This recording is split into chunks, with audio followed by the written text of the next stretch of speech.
Well, that wasn't supposed to happen like that. A great game until, well, there's a lot of things that we could have done differently tonight. The Astros did not complete the job. Wasted effort. Let's talk about it on this edition of Locked On Astros. Jainer Diaz, this is Locked On Astros. Hello and welcome to Locked On Astros, your daily Astros podcast. Here are your hosts, Eric the Man Huysman and Brett H-Town Wheelhouse Chancey.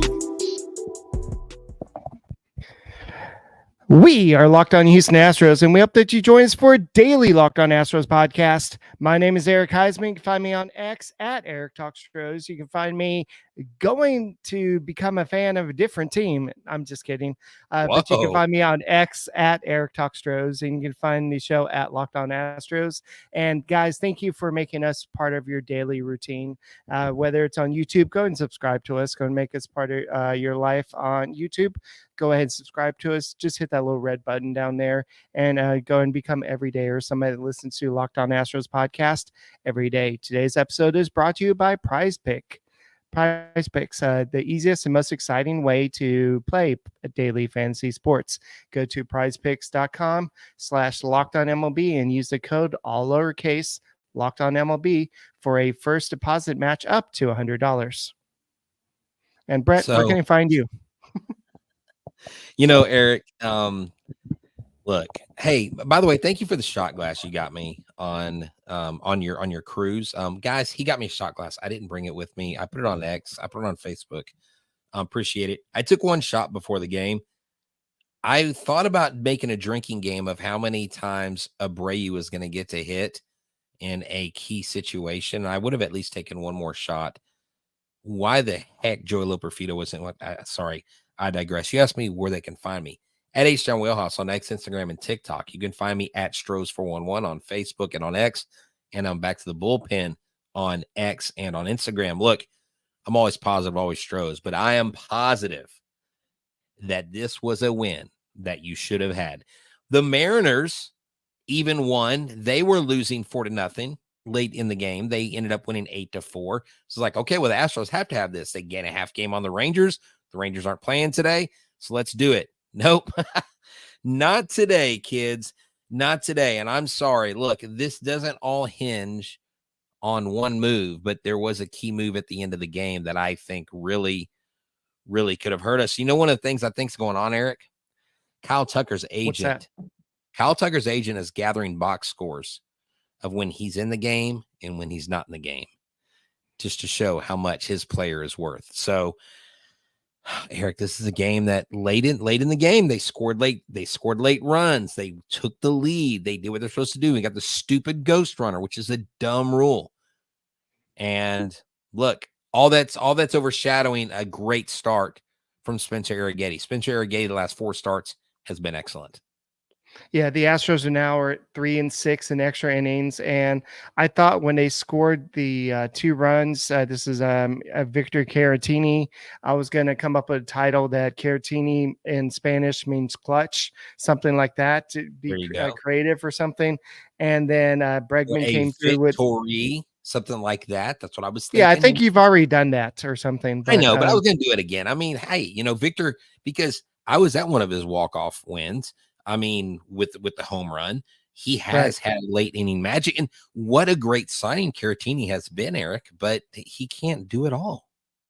Yes, definitely. And the reason why he was starting today's game is because Yainer Diaz was hit by a foul ball, and so he's still having limited motion with his finger. So it was something that he was able to pinch hit in this game, but I guess he's day to day at this point. I don't know if he's going to be starting tomorrow's game, but I think they're just playing it the safe side with him. And Caratini is more than able of filling his shoes. And we've seen him make some great plays. He's a great catcher. We've seen him be a hero in extra innings. So I don't fault Joe Espada for making this move at all. No, you mean which move is that? What are you talking about? Caratini starting today and giving Diaz the day off, and even if he starts again tomorrow. So no, I have no issues with Caratini behind the plate. I think Caratini behind the plate is the move. That is fine. Diaz not being in this game had nothing to do with this loss today. Jake Myers was 2 for 4. Altuve was 2 for 5, but all for naught. Jake Myers, a double. Alvarez with a triple early on. You would have liked to see Alvarez lift the ball a little bit more, get maybe a home run in there, but again, he can't do it all. But Eric, when you score, look, the teams combined for 18 hits, and they only scored 7 runs total. The Astros on their 9 hits should have scored 7 or 8 runs. They were 3 for 11 with runners in scoring position. That's respectable, but they did leave 8 on base. And again, Arrighetti goes out 5 2/3 innings, 4 hits, 1 earned run, 3 walks, 6 strikeouts. He just goes out there and continue. He only gave up 1 run. And then until Montero got out there and just blew the game up. Because Montero, for the most part, I was talking to a friend before the game. I was like, Montero's actually been pitching pretty well this year. He's had a much better year. And it just, the wheels fell off and the errors, the ball is not finding the mitt. There have been a couple plays lately. Mr. Pena needs to get it out of his head because he's not looking great with the glove, and our infield needs to clean that up because those little things are hurting us right now. Even Ramos made a little mental error and he didn't run home. And so the Astros technically, if Dubon would have recognized that, he could have technically tried to tag the runner out at going to first and then made the play at home plate. But then I guess that wouldn't be a force out situation anymore. So I think that he made the right play getting the runner out. But that if you're trying to go for the win, that's just a mental error by Ramos there. But luckily the Giants were still, not for us, but for them, they're still able to pull through. But if you're talking about the pitching, 5 innings, both pitchers didn't allow any extra base hits, and it was scoreless through 5 innings. And it was Arrighetti's 99th pitch that kind of allowed the first run of the game. And it was, a lot of people said, well, there you go. I think Joe Espada should have pulled him already, but he was dealing at that point, and he was in total control of the game. He hadn't allowed any runs, and it was a triple. It went to the deepest part of the field. I saw that. You had, I think it was Myers and McCormick out there trying to field that ball, and the runner scored. That happens sometimes. And so that was not on Joe Espada not taking Arrighetti out. Plus, you're not going to bring Seth Martinez in there to face that left-handed hitter. So I think that was the right call there to let him try to get that last hitter. Well, look, again, 1 run early on, that doesn't sink you because you scored 3 runs. You shouldn't have given up 3 runs in the 10th inning. That's just the bottom line. Martinez came in and did his job. Taylor Scott looked phenomenal. 2 innings pitched, only 1 walk, a K. Hader came in, gave up a hit, but that was it. Got guys to pop out or, ground out, and so that worked out really well. Montero, though, he has pitched overall better this year, but let's see. Let me look at his game logs because I think lately he's been faltering. He typically has not been in a high leverage situation. In June, he's given up 7 hits and 3.1 innings pitched, 4 runs, 2 of those earned, a home run, 2 walks, and 3 strikeouts. If you go into May, 9 innings pitched, 8 hits, only 2 earned runs, 7 strikeouts, Eric. The average against him, 235. The average he's giving up right now in June, 412. The league has doubled their average against Montero on his spot. So look, here's the thing. I don't want to keep beating my head against a brick wall and complaining about Espada because we're running out of things to complain about. Well, Espada could do this and he could have done that. We don't have a whole lot of options, people. We have a lot of guys on the IL. I mean, Lance McCullers is in a Astros uniform throwing bullpens, but he's not on this team right now. He's trying to get back. Luis Garcia is trying to get back. And so I know a lot of y'all want me to rail on Espada and talk about fire Espada. Firing Joe Espada is not going to, team's not going to go, oh, you know what? Gosh, coach is gone. Now we can win. No, this was a team loss. Yes, Espada should have pinch hit for Abreu and not make Joey just the runner in the 10th inning. Joey should have been hitting. Okay. But it wouldn't have mattered the way Montero was giving up stuff, Eric. I mean, it just, sometimes baseball happens. And that's why someone's saying sell the team. We got people going Oakland on us. It's okay. Astros on top. Oh, wait, is that the same as Bonda? Is that like his cousin? Anyways. But yeah, I mean, look, I mean, I'm not gonna rail on Espada. This is on the team. This is on the errors. This is on the bad pitches. So yeah, Joe, you should have pinch hit for Abreu, but this is not all his fault. Yeah, we'll definitely continue this conversation in a second. And Dusty Baker was in the stands, and we'll talk about that too.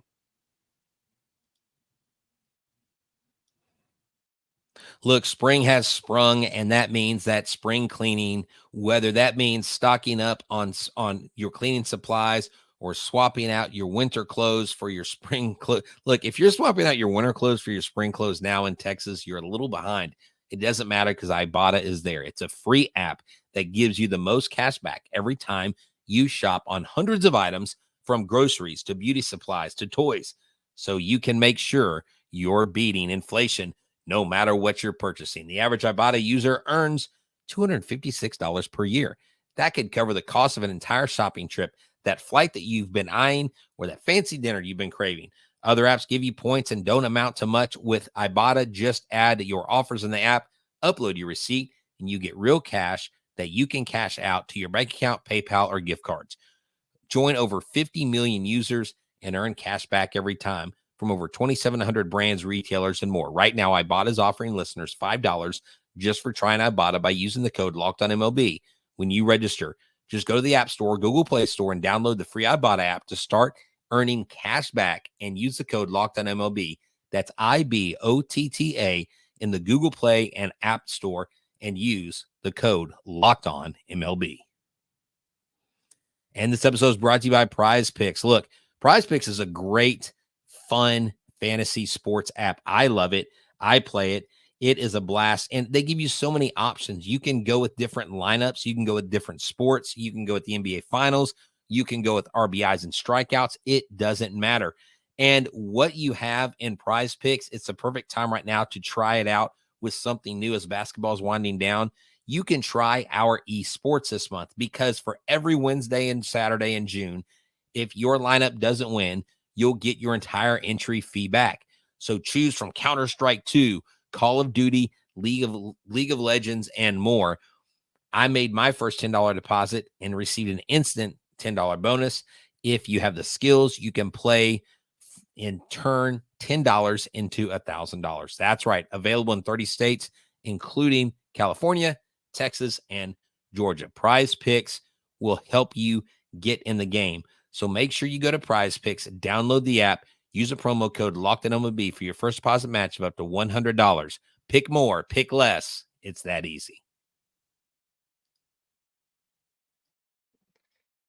Guys, thank you for making Locked On Astros podcast your first listen every day. Whether it's on YouTube, go ahead and subscribe to us.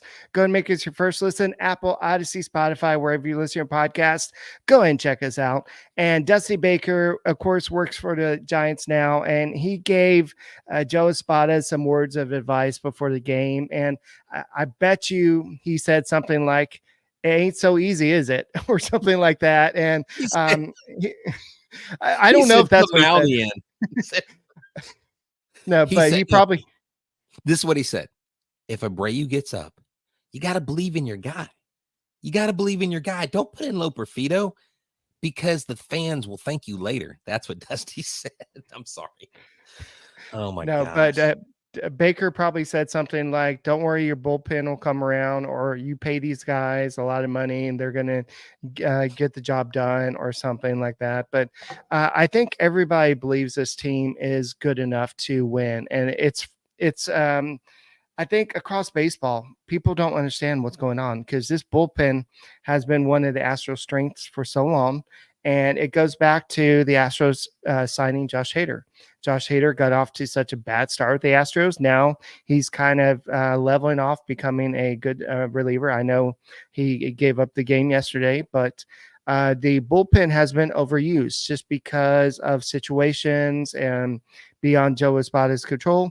You don't have the arms that you've had in the past. You let Hector Neris go. You let Phil Maton go. You let Stanek go. Stanek's over closing games and with the Mariners now. I think Munoz is back, but he's closing some games every once in a while. He but is.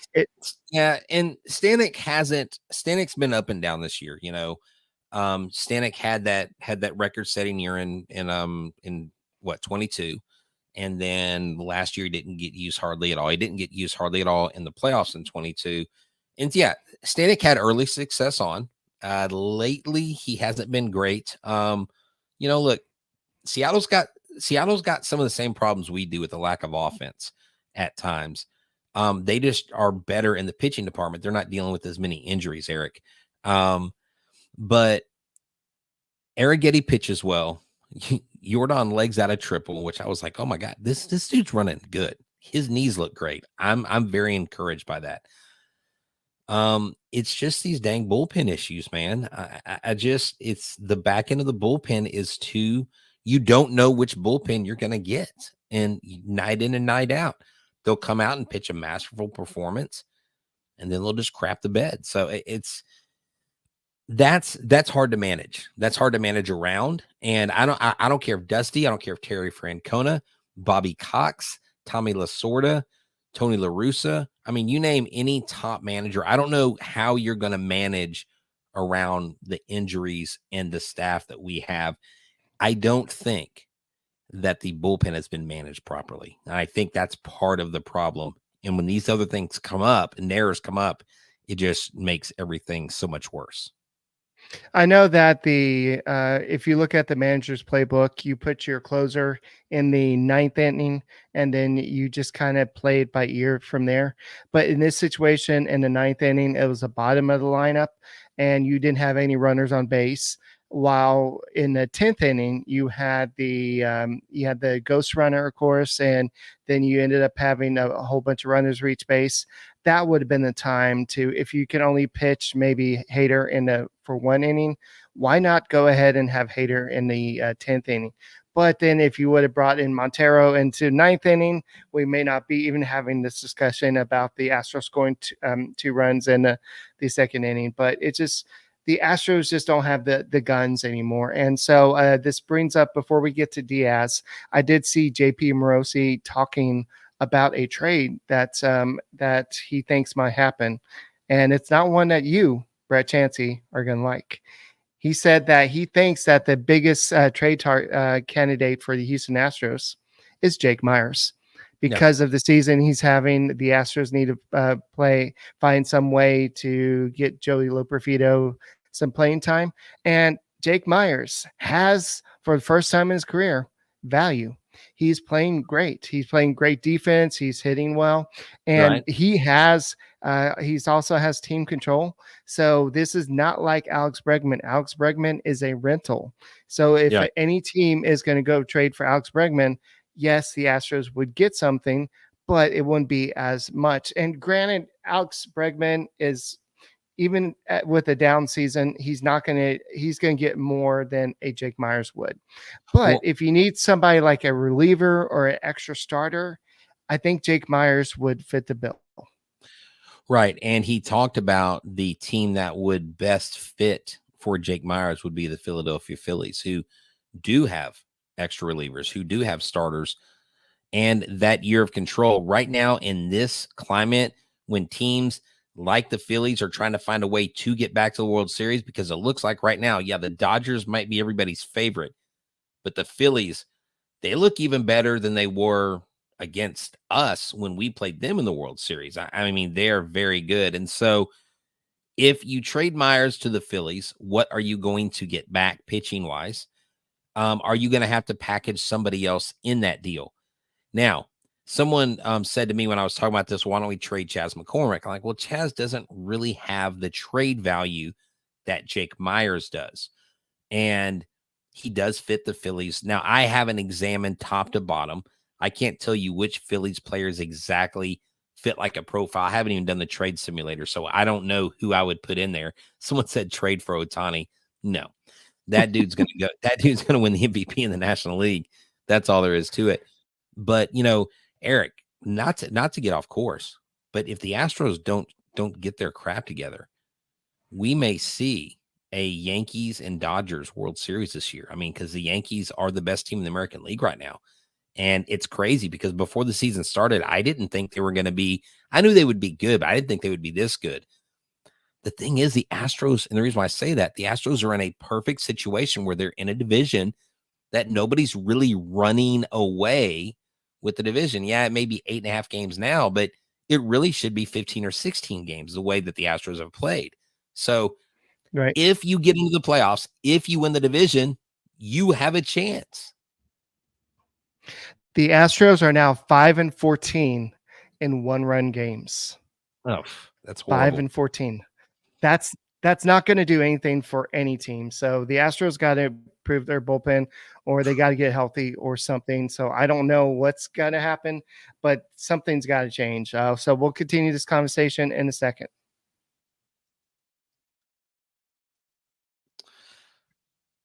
That's right. This episode is brought to you by FanDuel. FanDuel is America's #1 sports book. Summertime means baseball, the NBA Finals, and more. And you can bet on all of it at FanDuel. That's right.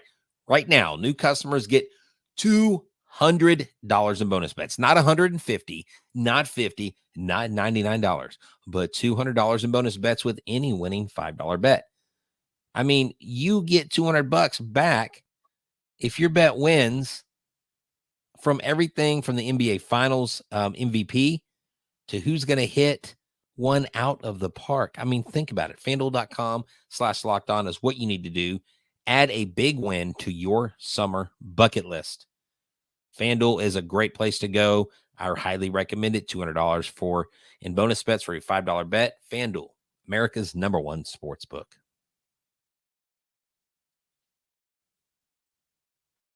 Guys, thank you for making Locked On Astros podcast your first listen every day. I saw somebody in the chat saying they're everydayer, so thank you for becoming an everydayer. Go and subscribe to us on YouTube. Go ahead and watch us on your Amazon Fire TV stick. Just go and search the free channels app. You can see us. You can see Michael Connor on the Locked On Astros postcast as well. I'm sure he's super frustrated with all the Astros losses as well. And go ahead and just become an everydayer. But Brett, I do want to kind of close off this conversation about the trade is that I think that the Astros are kind of, I've been saying for a while, June is going to be their kind of bearing. I thought that when they're 5 games below 500 and they're about to close out the Angels, I was like, okay, I think they are going to be buyers. I see some people in the comments saying the Astros need to trade Jose Abreu. The only way you're going to trade Jose Abreu is a way you're not going to like, ladies and gentlemen. You have to trade him as part of a big package, including somebody like a Kyle Tucker, because you're going to have to get, nobody wants to take on that bad contract. Okay. Let me, and Rafael Montero, y'all want to trade him too? Ryan Presley, you may be able to trade. I think. No, hold on. This is lunacy, y'all. Nobody, not even the Mexican League or the Korean League, is taking Jose Abreu right now. I'm sorry. The dude is not a good baseball player. He got lucky on a couple of home runs that extended his time here, unfortunately. He made a couple of defensive grabs. That's great. I want Jose Abreu to be successful when he's on the field. I don't care who is wearing the uniform. I want them to be successful. But there is no way this side of heaven in HE double hockey sticks that Jose Abreu is a part of a trade package. Nobody in their right mind, even high on crack cocaine, is going to take Jose Abreu and whatever money is left for him. So stop mentioning that, okay? We're not trading Bregman. We're not trading Kyle Tucker. We're not trading anybody, okay? The only way we trade someone is if it's someone like a Jake Myers, Eric, and if we get something back for it. And if we do that, means we're going for it. This team can Right. still go for it. But June, I told everybody at the beginning of the month, when you were out on the cruise, you're out there selling the 7 C's, I told the people, I said this, June is a very important month. The only series that worries me in this entire month is the Baltimore series. Every other series we can win. Look, we lost this game. We can still win the next 2. We can still win our 3rd straight series, okay? Now, you move on to Detroit, you can win that series. You move on to Chicago, you win that series. Okay, so you lose the Baltimore series, but you beat Colorado in 2, the Mets 2 out of 3, or sweep them, which I think we're allergic to sweeps. Here's the problem, Eric. August. If you look at August, Tampa Bay, Texas, Boston, Tampa Bay, Boston, Baltimore, Philadelphia, Kansas City, an absolute bloodbath for the month of August. If the Astros are in first place by August, they might be in 3rd place by the end of August. If this trend continues, and look, I'm going to say it, and you know me, I try to keep a positive tone on this show, and I've never acquiesced to this, and I'm not giving up, but this may be who the Astros are. This may be who they are, and I will be the last person to really fully admit it because I'm not even convinced. I can't believe I'm saying this, but this may be who we are this year. In other words, if you're not first, you're last. Yeah. Let me tell you, in the AL West, 2nd place is the first loser, because if we somehow leapfrog, Seattle ain't going to the playoffs. The team that wins 87 or 88 games is going to win this division, and nobody else in the AL West is going to go to the playoffs unless they buy group tickets to a playoff series. Right. So it's division or nothing. Yes, and if we thought there was any chance of Joey Loperfido playing first base, I think it was today when he pinch ran for Jose Abreu, but that's not going to happen. They knew exactly he wasn't going to get that. Like, we're going to lose in the extra innings anyways. But I mean, look, I had this imaginary conversation. Hey, Joe, what's up? Look, you got Abreu out there. Why don't we get Loper in there? It's like, no. Why not? We want him to run in the 10th inning. But Joe, he can run in the 10th inning if he's the no. I just want him running. He's fast. Have you seen him? Let's watch him run. Why didn't you put him in the game? He can't hit. He's not a good hitter. Joey's got no power. Abreu, he's a good hitter. Oh, Abreu, this kid can't do it. Abreu he hit a late inning home run the other day. And this is not against Dusty Baker, but what would Dusty Baker do in that situation? So let's good playing the bloggers and the tweeters. Sorry. Yeah, let's talk about Kyle Tucker here. He said that his shin is feeling better. He lost the crutches today, so he's still walking around gingerly. He's hoping to return when his IL stint is up on Friday. He said it's feeling better every day, just looking forward to not having to hobble around, actually be able to get out there and run around and swing the bat and everything. I'm excited about that. It'll probably come in the next couple of days or so. Hopefully I can get back on the field whenever we get back to the homestand. Alex Bregman was back in the lineup today, thankfully, after being hit by the pitch for a second time in less than a week. So x-rays were negative. He participated in all the pregame activities. So he played. And the only person that was out of the lineup because of injury reasons was Diaz. And he said he's pretty sore. The range of motion is still not there. So hopefully he'll be back soon, because Yainer Diaz's bat was really just starting to pick up recently. And so it just seems like when the Astros were starting to pick up some steam, the injury bug just starts to hit them. Dude, I know. And you know what? I really missed the Thoughts by Dusty segment. Yes, the Yo Joe doesn't really have the same meaning, or I guess. But the Astros do face Jordan Hicks and Logan Webb over next 2 games. So that's a tough matchup. That is a tough matchup. Real quick before we go, Arrighetti on his curveball to Yastrzemski in from McTaggart. I own that one. I went against the game plan there, and it bit me. I feel like I had handled him right up to that point, and I knew That's what he was looking for. I still felt like the risk reward was there. I took a chance. Okay. Public service announcement to pitchers, young pitchers. Don't deviate from the freaking game plan. Come on, Arrighetti. Don't get Fromber syndrome. Oh man, Well, I just got more upset. Okay. Well, hey, you know what though? Speaking of Fromber, he's on a mound tomorrow, so hopefully he can turn things Let's around. go, man. Fromber days. Let's go. Let's go, dude. Let's go. Let's go beat these Giants. Okay. Let's win the next two. Screw this game. Put it behind us. Let's win the next two. That's what's most important. The next game. So that's all I got, man. All right, guys. My name is Eric Huysman. He's Brett Chancey. We are the Locked On Astros podcast. Make sure you tune in every night, even when it's 12:21 at night. We appreciate that 181 of y'all are tuning in live. That's Almost really impressive. So guys, thank you for becoming an everydayer, and we will see you tomorrow. And go Stros. Go Stros. I miss my laser beams.